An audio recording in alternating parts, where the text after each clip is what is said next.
Hey everybody, thanks for stopping in. I had a viewer named Demetrium ask me if I could try to explain kind of where on my body I get pain from thoracic outlet syndrome and kind of what it feels like. So I'm going to give it a shot here. Okay, when I first started out having TOS symptoms, it was when I was about 17 years old, and I first remember having pain after football season ended when I was a senior in high school. And the pain was in my right arm. It was right here on the inside of my wrist, and it hurt to put weight on my wrist right there. And on the left arm, it started up here kind of under the arm, and it just went right down through the elbow. And I get kind of a burning pain in my elbow. So that's kind of the way it started out. And I kind of kept lifting weights. I did a lot of weightlifting when I was young and thinking that would make it better, and I think over time that made it worse. And also we had a dairy ranch, so milking the cows, I was constantly reaching out in front of me like this, and I think all that repetitive reaching like that just gradually made things worse. So as time went by, the pain kind of started to spread. I don't know if spread's the right word, but just started to affect more areas of my body. I'd get pain on the outside of my elbows right here, on both sides. In fact, one doctor I went to gave me a bunch of injections and told me I had tennis elbow. And then when I went back, I told him it really didn't help, and he said, "Oh yeah, you're not flinching as much as when you were in here before, so I fixed you." I'm like, no, I didn't. But anyway, so over time, the pain kind of got to where it was throughout my body. In fact, lower back pain, leg pain.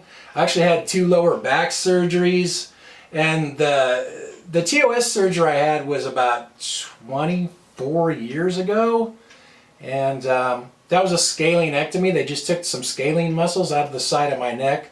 No rib there. It was on this arm, and it kind of, I guess it sent my whole body into shock, because my pain levels throughout my body were worse after that. And I was never able to work again. I'm just in horrible pain, actually to the point of being suicidal. And like I said, I've done these videos of the things that have been helping me: the self-massage, the vacuum cupping, the joint mobility exercises. Over time, that has kind of gradually loosened up my muscles, and I guess kind of got my nervous system moving, and it's been, making me feel better as time goes by. But as far as pain levels, you'd always go to a doctor and they say, "Well, what's your pain level on the scale from 1 to 10 and da-da-da?" Well, a lot of my pain levels, they weren't real high, maybe 2, 3.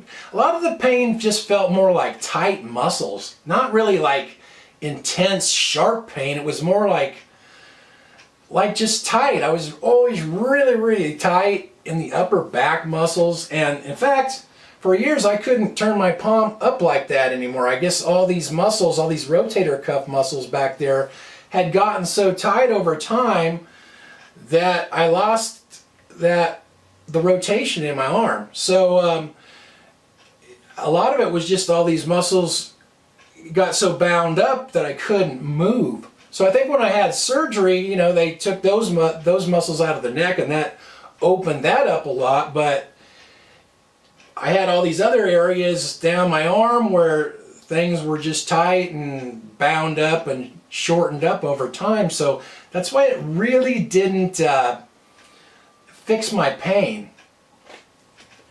Another symptom I used to have before I had surgery on this hand is this hand would swell and turn purple.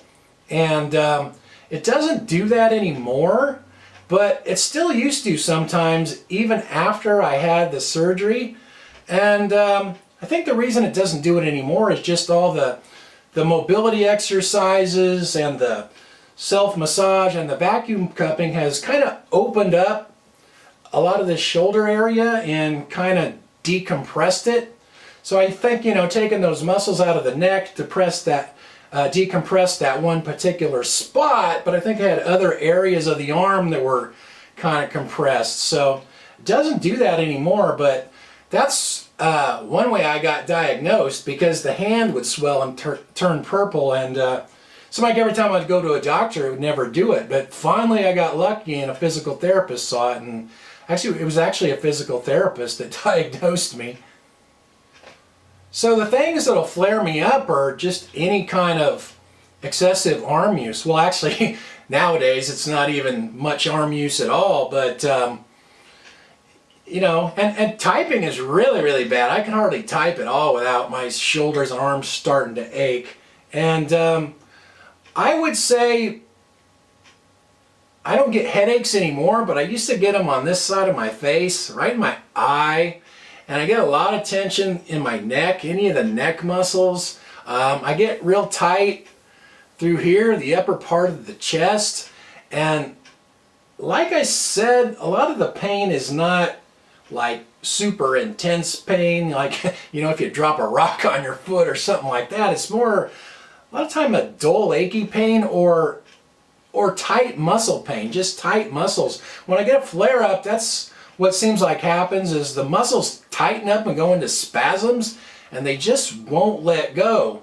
And where if I'm not in a flare, usually if I stop using my arms and let them rest, they kind of relax, where in a flare, not so much. In fact, today, you can see I have a little inflammation in my thumb here, and my hands are a little stiff, and, you know, I get fine dexterity stuff is really hard for me. I used to have great handwriting. Now I have horrible handwriting because I can't control my fingers that well. My hands and my wrists are stiff. So Demetrium, I hope that kind of answers your questions a little bit. Feel free to ask more questions or suggest more videos if you have any more ideas, or actually anyone out there, if you have suggestions for videos you'd like to see me do, let me know, because I kind of run out of ideas. Thanks for watching, you guys, and I'll talk to you next time.